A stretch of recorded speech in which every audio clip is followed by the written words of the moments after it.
You're listening to Decisive Point, a U.S. Army War College Press production focused on national security affairs. The views and opinions expressed in this podcast are those of the authors and are not necessarily those of the Department of the Army, the U.S. Army War College, or any other agency of the U.S. government. I have Dr. Conrad C. Crane, Acting Editor-in-Chief of Parameters, with me today to talk about the summer demi-issue and the forthcoming full summer issue of Parameters.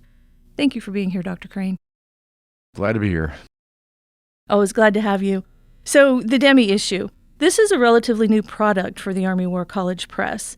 It's released about a month before the full issue of Parameters, and it addresses unfolding current events and topics critical to our readership. It generates interest in the forthcoming full issue, and it tackles the big questions being asked today in the fields of military strategy and defense policy. What does the summer demi-issue have in store for our audience?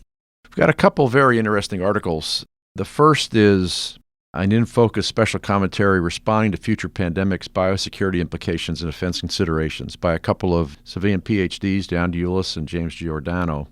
And they look at the expanding biothreat landscape, and they look at the experience of COVID-19 and the challenges that put on DoD especially, and arguing for a modernized, improved preparedness and response system. They contend that the COVID-19 experience revealed a bunch of weaknesses, including the Department of Defense's inability to sustain the military mission while dealing with intra-governmental expectations to assist with other pieces of the government. And it's really going to challenge how we balance our resources. So it's an interesting look at the future, perhaps, of these future pandemics. The second piece is a piece of a Taiwan forum, where we're taking a look at Taiwan in this issue, and it's on Taiwan's food resiliency or not in a conflict with China.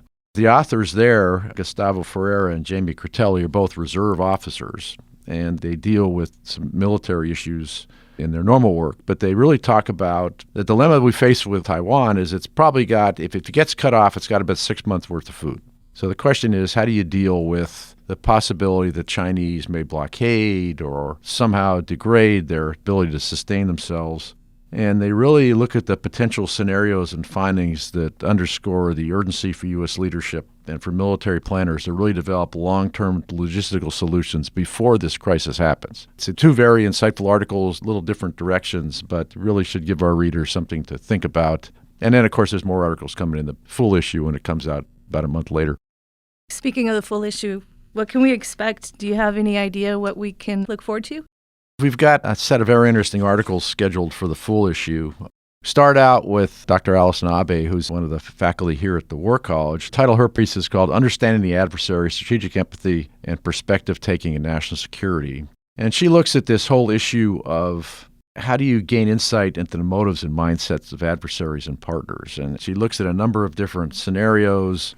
It's interesting that she talks a lot about this idea of strategic empathy, but in her conclusion, she says that the security practitioners don't really need to aim for full empathy, but for what she calls perspective. And perspective taking for her is the most fruitful piece of strategic empathy. And she says that basically that skill requires shifting in and out of other people's perspectives, not adopting them. So you just got to kind of understand what the other side is doing and shift, this frame shifting aligns with developmental approaches to systems thinking and how one views the system from the perspective of multiple actors. And it's an interesting discussion, again, try to figure out how to look at these situations and come up with our own solutions. It's very detailed. It also looks at how practitioners should use feedback to improve, how to use teams to make the effort better. I like her last recommendation is that empathy researchers recommend maintaining humility and recognizing uncertainty. So, I mean, even with all of this, we end up with a situation that we may end up being wrong, but we'll do the best we can with it. The next one is another Taiwan piece. Luke Belloci has given us an initial introduction to what will probably be a two-part presentation by us. This will be the first part, which basically talks about Taiwan's strategic importance to the United States and its allies. And he focuses on Taiwan's location is obviously geopolitically important to the U.S. and its allies, but it's even more important to China itself.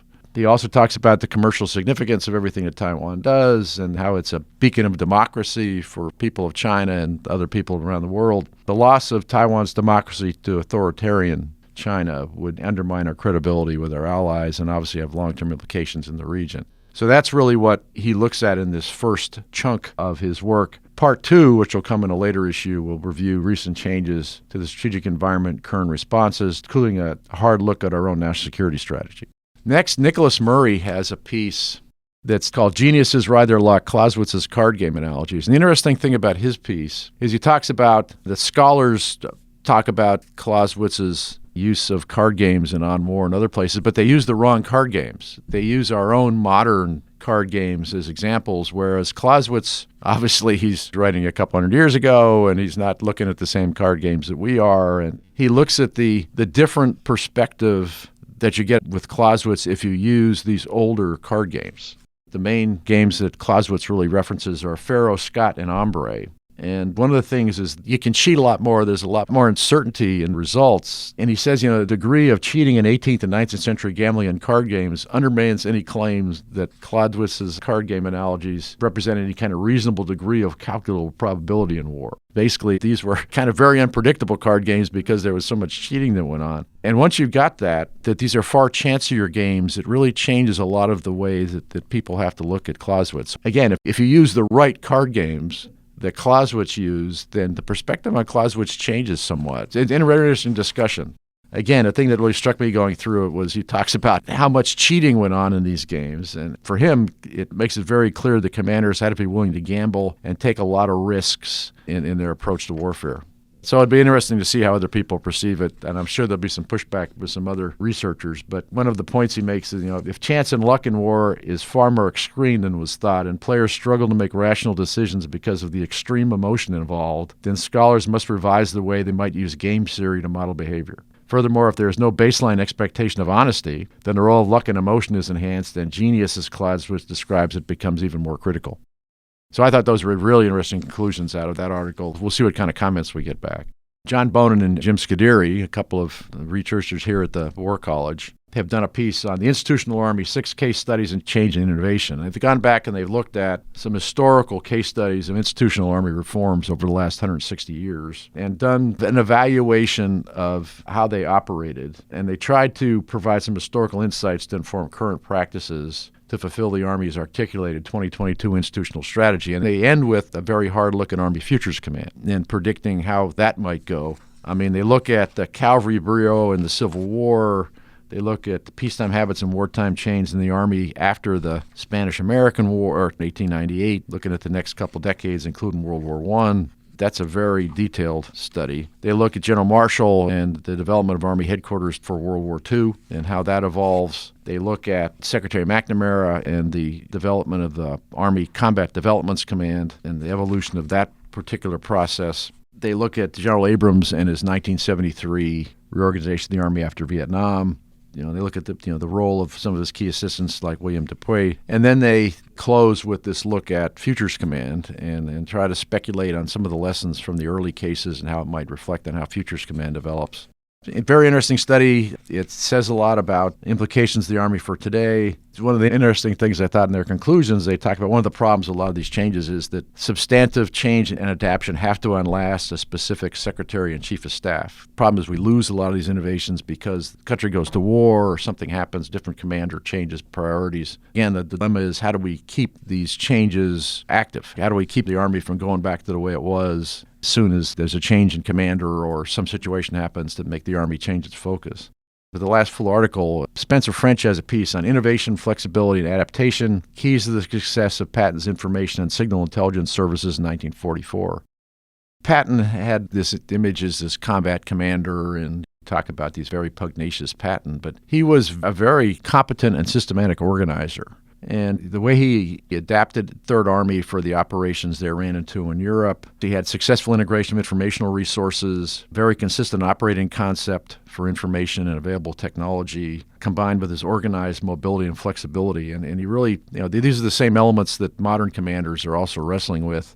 French argues pretty well that they could benefit from viewing Patton's strengths and Third Army's accomplishments and how they organized this really cohesive and flexible system for managing information, not only for managing our information, but denying it to the enemy, and how that aligned operational concepts with technological capabilities. So it's a very interesting piece. We have a new Director of Strategic Research at the Strategic Studies Institute, And he's going to take a little different perspective than George Schatzer did. George would provide some book reviews for some other things. Eric Hartunian, who's the new colonel in charge of the strategic research, is trying to explain research possibilities. And he wants to focus in particularly in his first effort at the Republic of Korea and the situation there. It's the 70th anniversary of our alliance. He looks at the quick region with key points, looks at threats in the peninsula. And, he looks at the little bit of the implications of the current war in Ukraine on Indo-Pacific security concerns. His essay is not meant to cover every contingency opportunity that the U.S.-Korea alliance represents. It is intended to set the stage for important research into the known and unknown opportunities that leveraging the U.S. Republic of Korea alliance may present as the joint force continues to march into a very decisive decade.